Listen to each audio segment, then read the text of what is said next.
ఓం నమో నారాయణాయ. నారాయణ నారాయణ నారాయణ.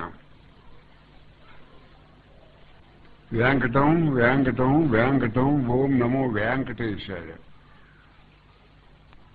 వాసుదేవ. ఓం నమో భగవతే వాసుదేవాయ.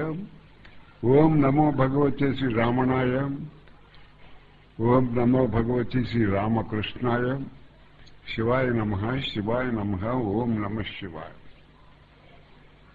ఈ లక్కవరం గ్రామం ఈ సరస్వతి శిశు మందిర్ వారి హై స్కూల్ ఈ ఆహ్వానాన్ని పురస్కరించుకుని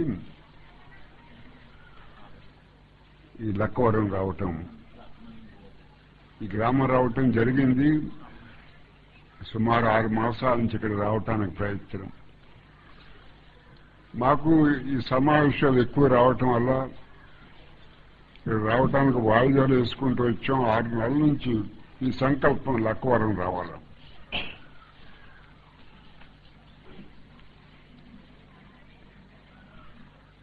సరస్వతి శిశు మందిర్ స్కూల్స్ గురించి నాకు చాలా స్కూల్స్ తెలుసు. హైదరాబాద్లో కూడా కొన్ని స్కూల్స్ చూశాను. ఇక్కడ అలాగే పాలకొల్లో కూడా 2 హై స్కూల్స్ నిర్మించారు. సరస్వతి శిశు మందిర్ హై స్కూల్స్ పేరు మీద. మరి రమణ సత్సంగం తరఫున సుమారు 2 హై స్కూల్స్ కి 10 లక్షల రూపాయలు మేము సహకారం అందించాం. 2 హై స్కూల్స్ కి కలిపి అక్కడ 2 హై స్కూల్ అక్కడ టీచర్స్ సరస్వతి శిశు మందిర్ స్కూల్స్ వాళ్ళు ఎక్కడున్నా విశేషంగా చెప్పుకోవాల్సింది ఏంటంటే వీళ్ళందరూ దేశభక్తులు. రామాయణంలో రామచంద్రమూర్తి 2 మాటలు చెప్పాడు. ఒకటి తల్లి, మనకి జన్మనిచ్చిన తల్లి, మనకి జన్మనిచ్చిన దేశం. ఈ 2 కూడా స్వర్గం కంటే చాలా గొప్పగా. ఇది రామాయణంలో రామచంద్ర జనని జన్మభూమి, జనని జన్మభూమి అంటే మనకి జన్మనిచ్చిన తల్లి, మనకి జన్మనిచ్చిన దేశం. ఈ 2 కూడా స్వర్గానికంటే కూడా ప్రముఖమైనవి, మనం ఆరాధించబదనమని రామాయణంలో రామచంద్రమూర్తి చెప్పినటువంటి మాట. అలాగే స్వామి వివేకానంద కూడా అమెరికాలో 3 సంవత్సరాలు ఉన్న తర్వాత ఇండియా వచ్చే ముందు ఇక్కడ ఇన్ని భోగాల మధ్యలో ఉన్నారు, ఇంక సంపద మధ్యలో ఇక్కడ ఉన్నారు, మళ్ళీ ఆ దరిద్రంతో నిన్న ఆ దేశానికి ఏం వెళతారని వివేకానందుడు అడిగారు. అమెరికా నుంచి వచ్చేటప్పుడు తల్లి ఎంత దరిద్రైందో తల్లి. వివేకానంద గారు మన తల్లికి ధనం లేకపోయినా తల్లి తల్లే. తల్లికి ధనం లేనంత మాత్రం చే తల్లి కాదని ఎలా ఉంటాం. ది సాయిల్ ఆఫ్ ఇండియా ఇది మై హైయెస్ట్ హెవెన్.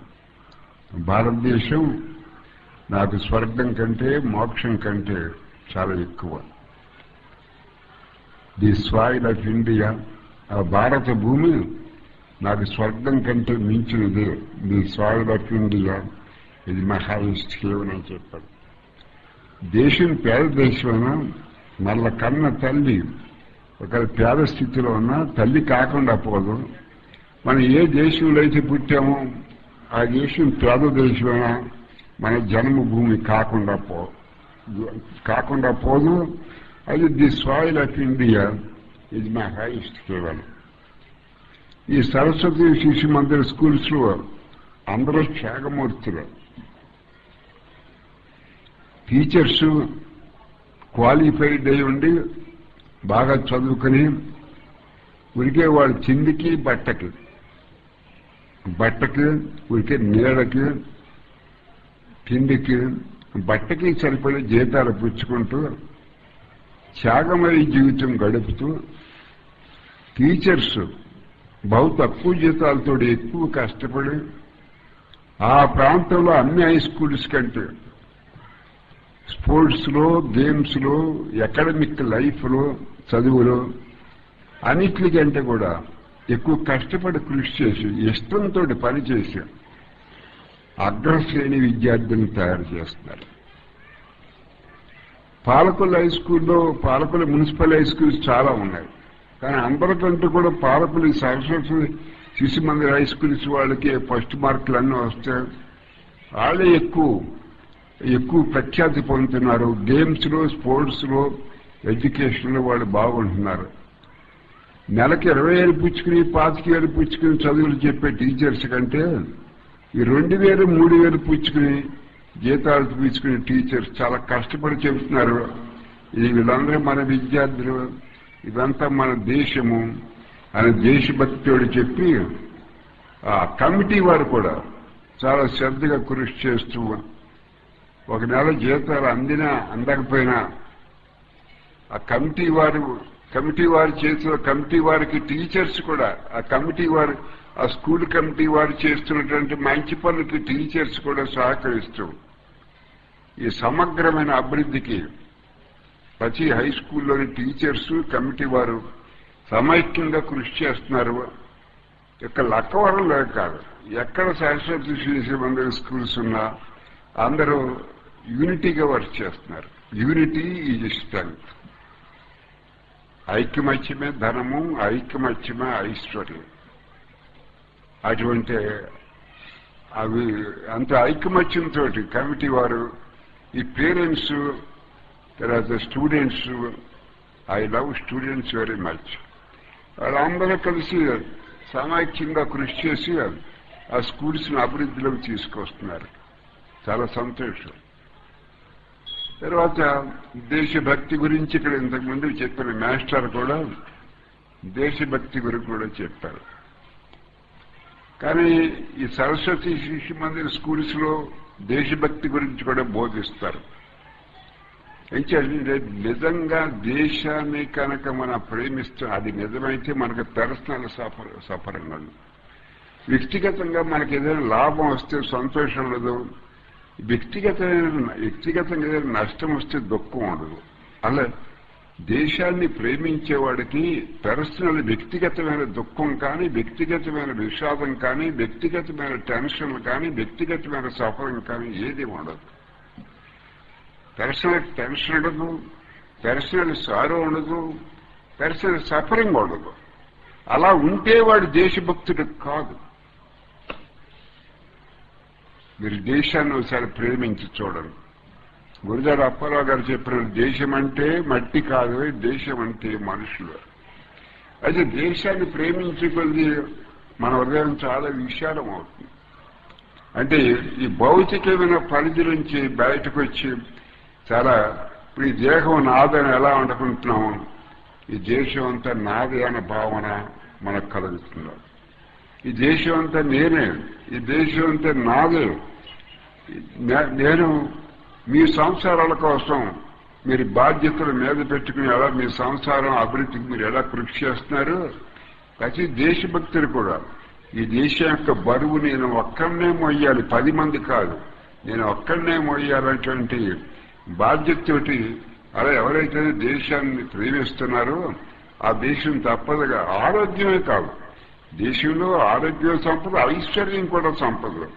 ఐశ్వర్యం ఒకటే సంపద కాదు, ఆరోగ్యం సంపద, విద్య సంపద, అన్ని సంపద. మనకు అన్ని కోకోనట్ ట్రీస్ సంపద, ఈ ప్రకృతి సంపద, అన్ని సంపద. అయితే దేశం యొక్క దురదృష్టమైన బ్రిటిష్ వాడు ఏదో 300 సంవత్సరాలు పరిపాలించారు, వాడు వెళ్ళిపోయారని మాస్టర్ చెప్పారు. వారి హిస్టరీ చెప్పారు మాస్టర్. దేశ పరిస్థితులు కనుక ఇలాగా ఉంటే, ప్రశ్న ఎలా ఉన్నా అలాగా కనుకుంటే, పూర్వం ఈ దేశాన్ని బ్రిటిష్ వాళ్ళు పరిపాలించారు, ఇంకో 100 సంవత్సరాల లోపల మళ్ళీ చైనా వాళ్ళు వచ్చి 100 సంవత్సరాలు ఈ దేశాన్ని పరిపాలిస్తారు, మీకు భవిష్యత్తు చెబుతున్నారు. మా రమణ సత్సంగం తరపున ప్రతి సంవత్సరం కూడా ఈ స్కూల్కి 35,000 రూపాయలు ఇస్తాం. ఒకసారి ఇవ్వటం కాదు, ఒకసారి దులుపుకి వెళ్ళిపోవటానికి కదా.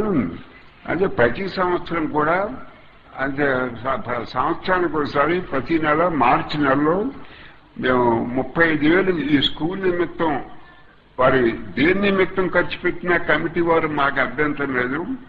35,000 ప్రతి సంవత్సరం పంపిస్తూ ఉంటాం. ఈ నెల 30 తేదీ 31 తేదీ నేను ఇంటి దగ్గర ఉంటాను జిన్నూరులో. ఈ నెల 30, 31 ఉదయం 10 గంటల లోపల వచ్చి ఈ స్కూల్ తరఫున ఎవరైనా వచ్చి 35,000 పట్టుకెళ్ళచ్చు. అలాగే మళ్ళీ నెక్స్ట్ ఇయర్ మార్చి కూడా 35,000 ఇస్తాం. ప్రతి మార్చి 35,000 చొప్పున ఇస్తూ ఉంటాం. అది ఈ స్కూల్ నిమిత్తం. అది మీరు ఈ స్కూల్ ఈ కమిటీ వారు ఈ స్కూల్ అభివృద్ధికి ఎలా ఉపయోగించుకున్నా మాకు అభ్యంతరం లేదు. ఈ స్కూలు అన్నిటిగా ఒక ప్రతి విద్యార్థిని పూర్ణ మానవుడిగా తయారు చేయాలి. చదువు ఒకటే సరిపోదు. జీవితంలో అభివృద్ధిలోకి రావాలంటే అన్ని కోణాలు వికసించాలి. నాకు కాళ్ళు బాగున్నాయనుకోండి, చేతులకు పక్షవాతం వచ్చిందనుకోండి ఏం ప్రయోజనం లేదు. అలాగే చేతులు బాగున్నాయి, కాళ్ళు బాగున్నాయి, నోటికి పక్షవాతం వచ్చిందనుకోండి ఏం ప్రయోజనం లేదు. మొత్తం శరీరంలో అవయవాలు అన్నీ బాగుండాలి. అలాగే మనకి మీ కుటుంబ బాధ్యతను మీరు నిర్వర్తిస్తున్నా విద్యలో విద్యారంగంలో ఉండాలి, సామాజిక స్పృహ కలిగి ఉండాలి. అది మీ బ్రెయిన్లో మీ మెదడులో కేవలం కొంతమంది ఎంత ఎక్కువ చదువుకుంటే అంత స్వార్థపరులు నేను చూశాను.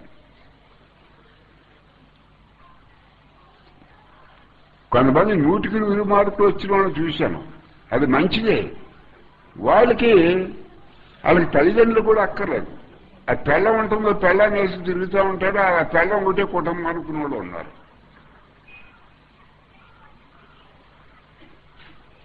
మా లైఫ్ పార్ట్నర్ అని చెబుతూ ఉంటారు, మా సహధర్మచారుడు. వాడికి ఇప్పుడు దేశానికి ఉపయోగపడక్కర్లేదు, వాళ్ళ తల్లిదండ్రులకు కూడా ఉపయోగపడ్డాడు, అన్నదమ్ములకు ఉపయోగపడ్డా, అక్క చెల్లికి ఉపయోగపడ్డాడు. అయితే విద్య మంచిదే, కానీ విద్య ఒకటే కాదు, అన్ని రంగాల్లో సామాజిక కృషి ఉండాలి, బ్యాలెన్స్ ఉండాలి. ఇదో మనం ఈ లక్కవరం స్కూల్లో చదువుకున్నాం, ఈ లక్కవరం స్కూల్లో చదివేంత అభివృద్ధిలోకి వచ్చాం. మళ్ళీ లక్కవరం స్కూల్కి మనం రుణం తీర్చేయాలి. ఇప్పుడు మనం ఇంత పెద్దవాళ్ళం అయ్యామంటే ఈ రోజున ఇక్కడ కూర్చొని మనం 4 మాటలు చెప్పుకుంటున్నామంటే సమాజం యొక్క సహకారం లేకుండా ఈ స్థాయికి మనం రాలేదు. అది మీరు జ్ఞాపకం పెట్టుకోండి. సమాజం ఏదో రూపంలో డైరెక్ట్ గానే ఇండైరెక్ట్ గానే మనకు ఉపయోగించింది. ఒక డాక్టర్ ఒక వ్యక్తి ఎంబీబీఎస్ డాక్టర్ అవ్వాలంటే ఆడి కట్టి జీతాల కంటే గవర్నమెంట్ ఎక్కువ కడుతుంది ఆ కాలేజీకి. అది చాలా మందికి తెలియదు. గవర్నమెంట్కి ఎక్కువ ఖర్చు అవుతుంది. ఒక వ్యక్తిని డాక్టర్ చేయడానికి గవర్నమెంట్కి ఎక్కువ ఖర్చు ఉంటున్నారు. అయితే ఇవన్నీ మనం సమాజం వల్ల 10 మంది వల్లే మనం ఉపకారం అయ్యేది. సమాజం మనకు ఎంతో కొంత సహకారం చేసిన వల్ల ఈ స్థితికి వచ్చాం. మళ్ళీ సమాజం రుణం తీర్చాలి కాబట్టి ఒక సమగ్రమైన ప్రణాళికతోటి ఆడు కుటుంబ బాధ్యతలు నిర్వర్తించాలి, సమాజపరంగా నిర్వర్తించాలి. అతని డ్యూటీ అంటే డ్యూటీ పెర్ఫెక్ట్ గా చేయాలి, వ్యక్తిగతంగా అతను చేసే డ్యూటీ పెర్ఫెక్ట్ గా చేయాలి. అంటే ప్రతి మనిషి పూర్ణ మానవుడు అవ్వాలి. అంటే కేవలం చదువు ఉంటే సరిపోదు.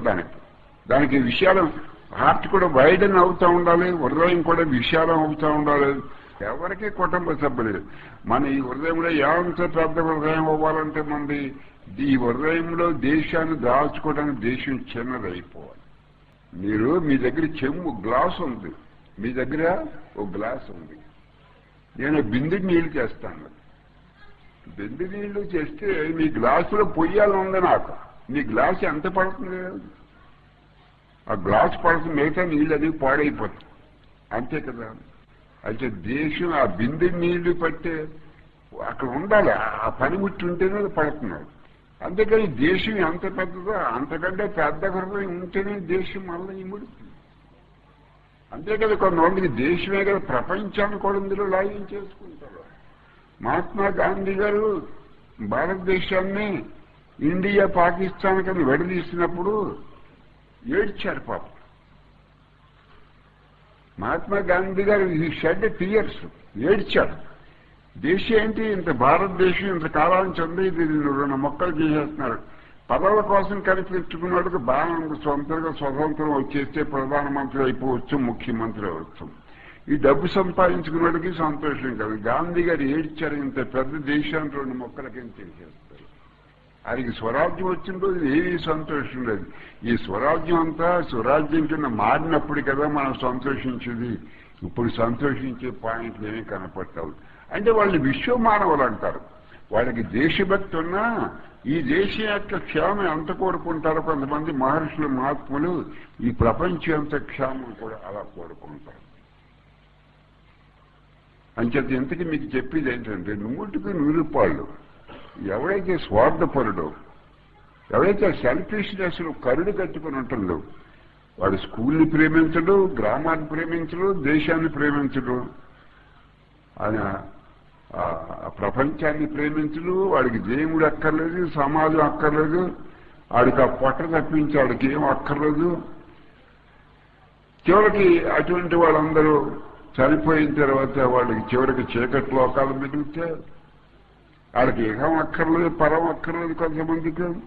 అందుకే 100కి 100 స్వార్థపరుల గురించి యేసుక్రీస్తు ఏం చెప్పాడంటే వాళ్ళు ఒక సూది బెద్దంలోంచి ఒంటిని బయటికి లాక్కలం కానీ ఈ స్వార్థపరులు ఎవరిని మనం స్వర్గలోకంలోకి పంపడం.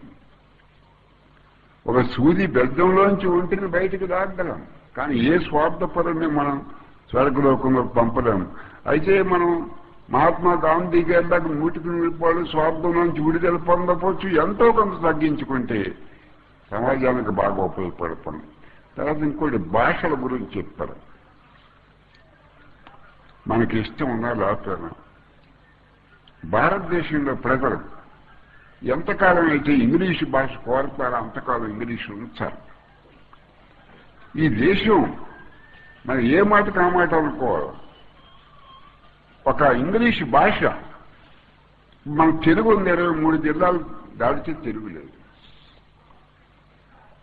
అలా హిందీ ఉంది. హిందీ ఏమన్నారు, అది జాతీయ భాష అంటున్నారు. జాతీయ భాష అదేదో 4-5 రాష్ట్రాలు తప్పించి హిందీ మాట్లాడే అవ్వలేదు. ఇంతకాలం ఇంగ్లీషు మనకు మంచో చెడ్డం, ఆ ఇంగ్లీషు భాష మీద మనకు ఇష్టం ఉన్నా ఇష్టం లేకపోయినా ఈ దేశం యొక్క సమగ్రత కాపాడటానికి మనకు కొంత సహాయం చేస్తుంది ఇంగ్లీషు. అది కూడా వదిలేండి. ఇప్పుడు ఇంగ్లీష్ రాకపోతే వాడికి ఉద్యోగం రాదు. ప్రాంతీయ భాషలో బోధించడం మంచిదే.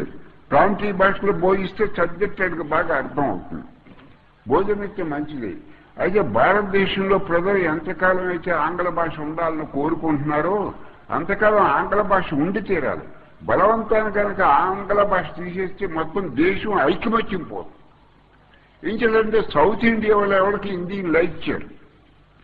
సౌత్ ఇండియా వాళ్ళు ఎవరో కూడా హిందీని లైక్ చేయరు. ఇప్పుడు అయితే యూనియన్ పబ్లిక్ సర్వీస్ కమిషన్ కూడా హిందీలో పేపర్ ఇచ్చినప్పుడు దాంతోపాటు కూడా ఇంగ్లీష్లో ఇస్తున్నారు.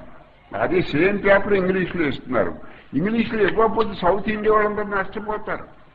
ఉరికి ఇంగ్లీష్ తీసేయండి అంటే మనం నష్టపోతాం. అదంతా వదిలేయండి. దేశభక్తి మాట అటు ఉంచాడు. పొట్ట కోసమైనా మనం ఇంగ్లీష్ నేర్చుకుని తీరాలి. పశ్చిమ బెంగాల్ గవర్నమెంట్ కమ్యూనిస్టుల పరిపాలనలోకి వచ్చాక వాళ్ళు అతి తెలుగు ఉపయోగించి ఇంగ్లీష్కి ప్రాముఖ్యత ఇవ్వటం తగ్గించేశారు. హై స్కూల్స్లోని ఎలిమెంటరీ స్కూల్స్ హిందీ లేదా బెంగాలీ భాష తగ్గించేస్తే ఆ బెంగాలీ వాళ్ళకు ఉద్యోగాలు రావటం తగ్గిపోయారు. ఒకటి English spoken expression, written expression ఉండాలి. ఆ బెంగాలీ వాళ్ళు ఎక్కడికి వెళ్ళినా ఫెయిల్ అయిపోతున్నారు ఇంగ్లీష్ లేక ఆఫ్ ఇంగ్లీష్ లాంగ్వేజ్. అయితే వాళ్ళంతా గుర్తి అయ్యో మన ప్రాంతం నష్టపోతాం ఇంగ్లీష్ లేకపోవడం అని మళ్ళీ ఈ మధ్య 2 ఏళ్ల నుంచి ఇంగ్లీష్ బాగా నేర్పడం మొదలుపెడతారు.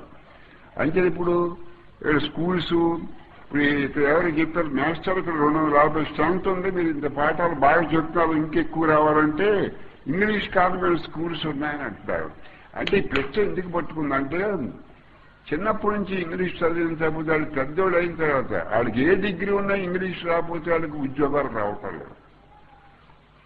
23 జిల్లాలు దాటితే తెలుగు ఎవడు మాట్లాడతాడు మీతోటి? మనం 23 జిల్లాలండి.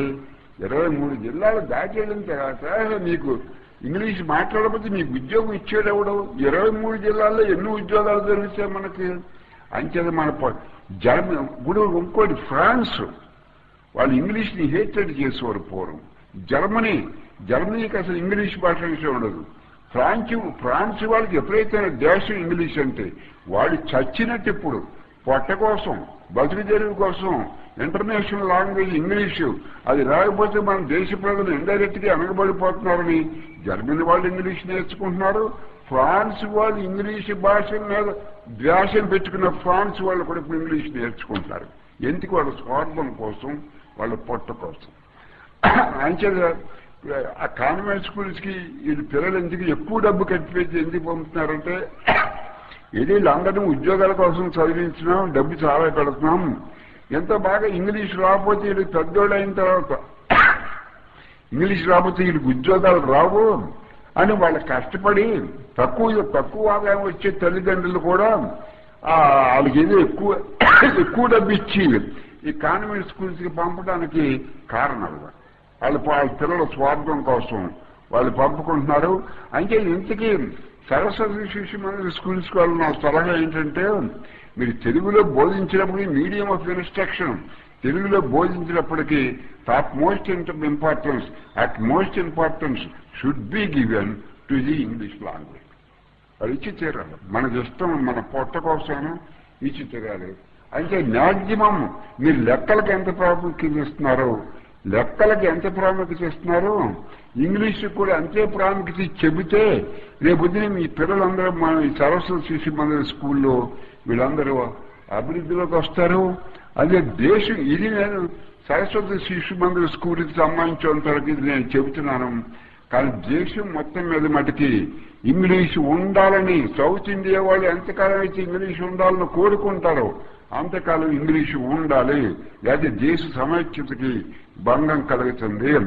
అంచేత వీళ్ళు మాతృభాష భాషలో సబ్జెక్ట్స్ అన్ని ఒకవేళ తెలుగులో చెప్పినప్పటికీ ఇంగ్లీష్ భాషను ఏమి నెగ్లెక్ట్ చేయకుండా అది ఆంగ్ల భాషకు కూడా తగినంత ప్రాముఖ్యత ఇచ్చి వాళ్ళకి అవసరమైతే హాలిడేస్ లో సమ్మర్ హాలిడేస్ కానీ దసరా హాలిడేస్ కానీ హాలిడేస్ లో స్పోకెన్ ఇంగ్లీష్ కూడా వాళ్ళకి నేర్పితే ఈ స్కూలు ఈ సరస్వతి శిశు మందిర్ స్కూల్స్ ఇంకా అభివృద్ధిలోకి వస్తే అంచేత మేము ఈ నెల 30 కానీ ఈ నెల 31 కానీ ఉదయం 10 గంటల లోపల ఈ స్కూల్ తరపున ఎవరు వచ్చినా 35,000 ఇస్తాం.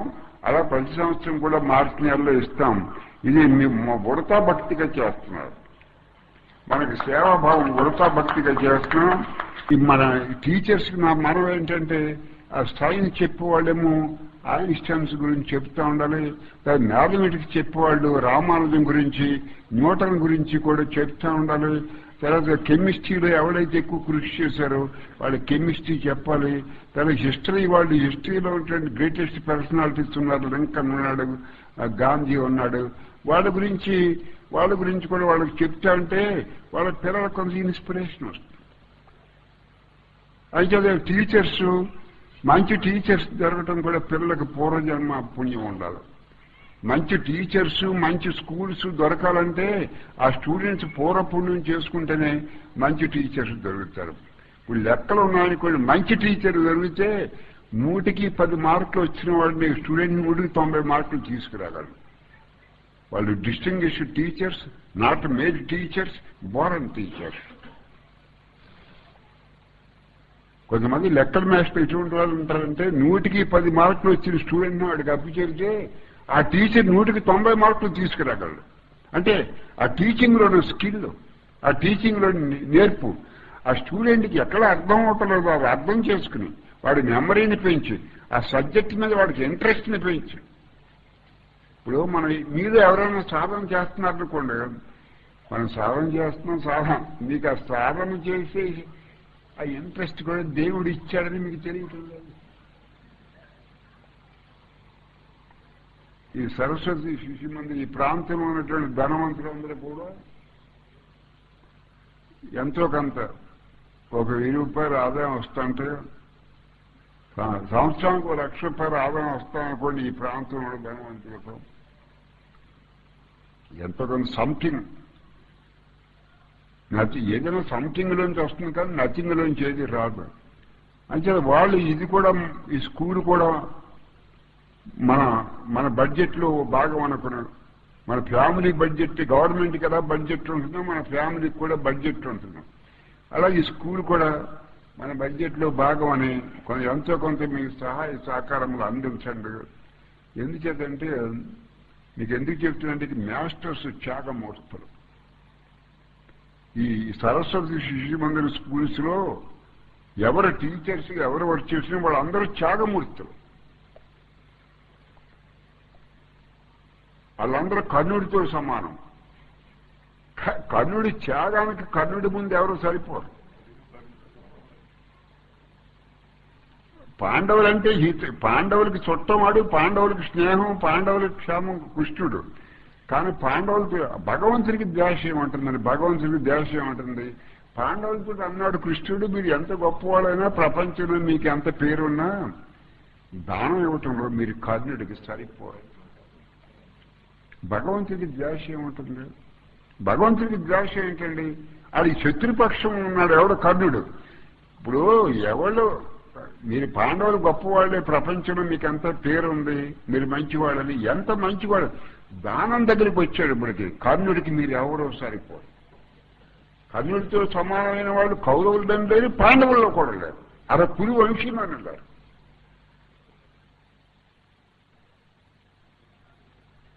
కర్ణుడి దగ్గరికి ఎవరైనా వెళ్ళారనుకోండి, ఆయన ఉండి లేదని ఎప్పుడు అనలేదు. ఆయన దగ్గరికి పెట్టుకుని మళ్ళీ రేపు రమ్మని కూడా అనలేదు. ఆయన దగ్గర ఏదైనా ఉందనుకోండి, ఇవ్వాలనుకుంటే ఇవ్వటే రేపు రండి అనే మాట కూడా కర్ణుడికి లేదు. అటువంటి త్యాగమూర్తి, అటువంటి వాళ్ళు కలియుగంలో కూడా ఉన్నారు. వాడు చిత్తరంజన్ దాస్. సుభాష్ చంద్రబోస్ గురువు గారు చిత్తరంజన్ దాస్ ఉండేవాడు. ఆ రైలు పెట్లు అక్కడే తయారవుతాయి. చిత్తరంజన్ కర్మాగారం ఉంది, రైలు పెట్లన్నీ అక్కడే తయారవుతాయి. చిత్తరంజన్ దాస్ ఆ కలకత్తాలో ఆయన బతికి, సుభాష్ చంద్రబోస్ గురువు గారైన ఆ చిత్తరంజన్ దాస్ బతికున్నంత కాలం కలకత్తాలో ప్రజలందరూ అనుకున్నారట, ఆయన కలకత్తా సిటీ మేయర్ చేశాడు. ఆయన ఆ ప్రజలు అనుకునేవారట, చిత్తరంజన్ దాస్ జేబులో డబ్బు ఉంటే మన జేబులో డబ్బు ఉన్నట్టు. చిత్తరంజన్ దాస్ గారి జేబులో డబ్బు ఉంటే మన జేబు అంటే ఆయన జేబులో డబ్బు ఉందనుకో, మనం వెళ్ళి అడిగామనుకుని ఎప్పుడు నో అనలేదు అతను ఎవరికైనా. ఆ తలుపు తట్టిన వాడికి నిజంగా ఆయన దగ్గర డబ్బు ఉంటే తలుపు తట్టిన వాడికి ఎవరికి నో అనలేదు. అది కలియుగంలో భారతంలో కర్ణుడు ఎటువంటి వాడు, మన కలియుగంలో చిత్తరంజన్ దాస్ అటు ఉంటాడు. వాడి పేరు మీదే రైలు పెట్లు కర్మాగారం. వాడు సుభాష్ చంద్రబోస్ గురువాడు. సుభాష్ చంద్రబోస్ రాజకీయాలు ఆయన దగ్గర నేర్చుకున్నాడు, ఆయన బట్టి రాజకీయాల్లోకి వచ్చాడు. ఆయన పేరు సిఆర్ దాస్ అంటారని కలకత్తా సిటీకి మేయర్ చేశాడు. కలియుగానికి కర్ణుడు లాంటి వాడు సిఆర్ దాస్. అంచేత అదొక వైభవం. ఆ గుణం అందరికీ రమ్మంటే రాదు, అదొక వైభవం.